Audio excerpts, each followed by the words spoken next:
are you searching out other people to build adult relationships with, or are you so, or is everything that's happened in your life been so difficult? You want me to be real with you? I don't leave the house.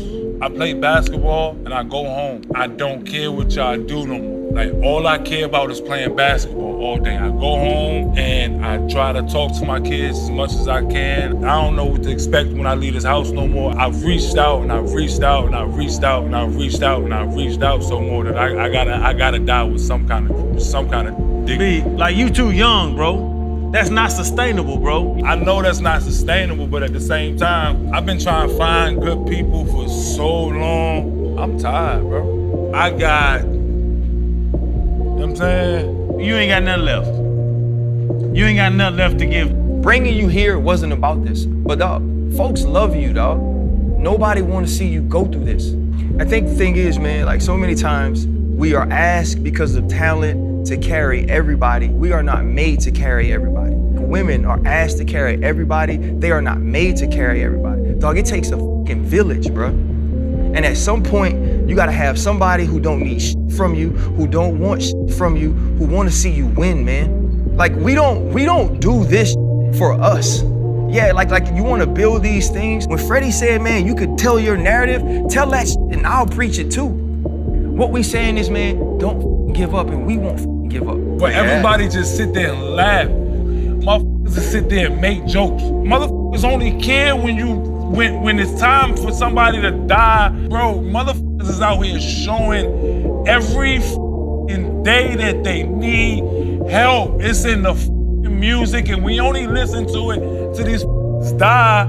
It's like, bro, everybody out here need help, and everybody walking around this motherfucker like they got it all together. What's going on, y'all? What's going on? Pilgrims in the earth, back at you again. First and foremost, all praises be to the Most High. Just out here on the porch, man, doing some thinking, some reflecting, and yeah, man, just reflecting on where I came from, the path I'm on, the journey I've had. But I was just thinking, man, a lot of our people, and I'm speaking specifically to who I know and where I'm from, African American people, right? Do we have PTSD? Do we really got PTSD? Because I find, like, man, a lot of us need healing. A lot of us need healing. You know, a lot of us haven't been taught to love properly.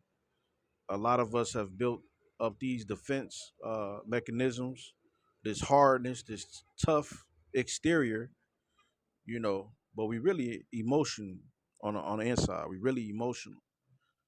But our culture, uh, does it produce PTSD for our children? I was just thinking, man, of course, living outside the country. Um, I remember going out with a couple friends and always looking around, being like paranoid because I'm seeing so much black people, and in my mind, naturally, I'm thinking of, a potential problem. In America, where you see a lot of black people late night, it could be a potential problem, a shootout, a confrontation, or anything. But yeah, man, our people have grown up in survival, dog eat dog communities. When I was young, uh, I was raised fairly, to a degree. Um, I would say to a degree, I had everything that I needed. My mother provided me with the love I needed, everything I needed. But soon as I stepped on the porch and I went outside, I realized the reality of the world and the community that I was in.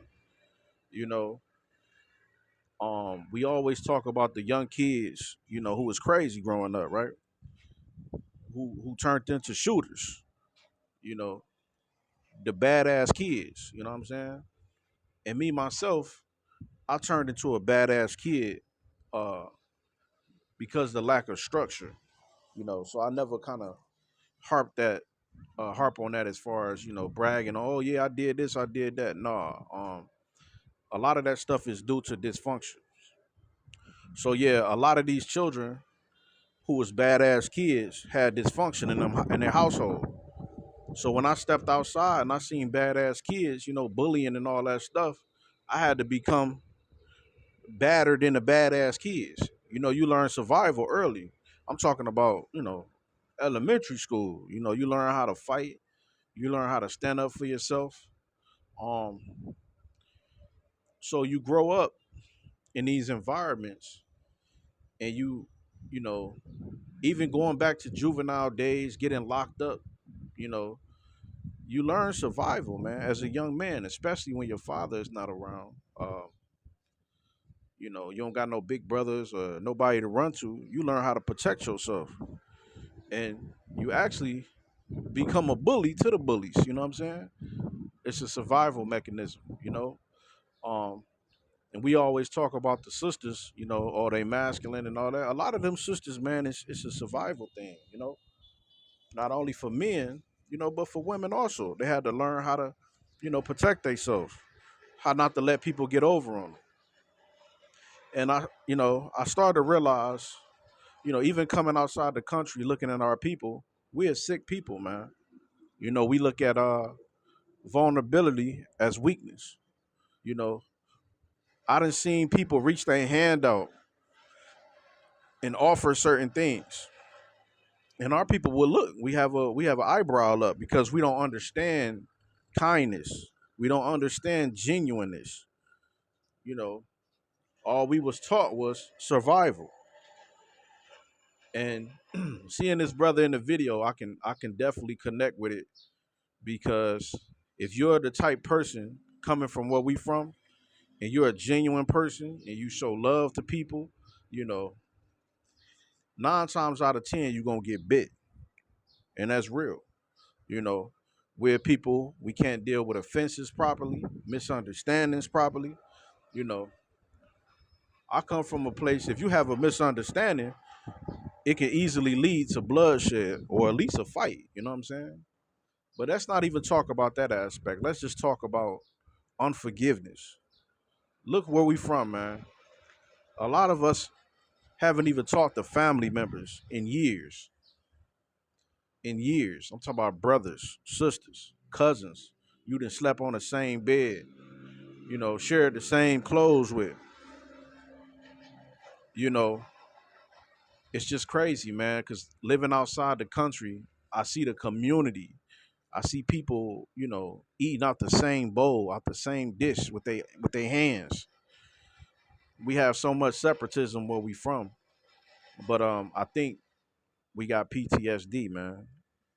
Uh of course you know, the agenda on the African Americans was so strong to divide us, to make us basically to make us let me say, an enemy of our own. You put your hand out to help somebody or to show love, they might bite you. I always get a example, of a dog, abused pet. You know, once that animal gets rescued, a lot of those animals can't be adopted again because all they know is fighting. That's all they know.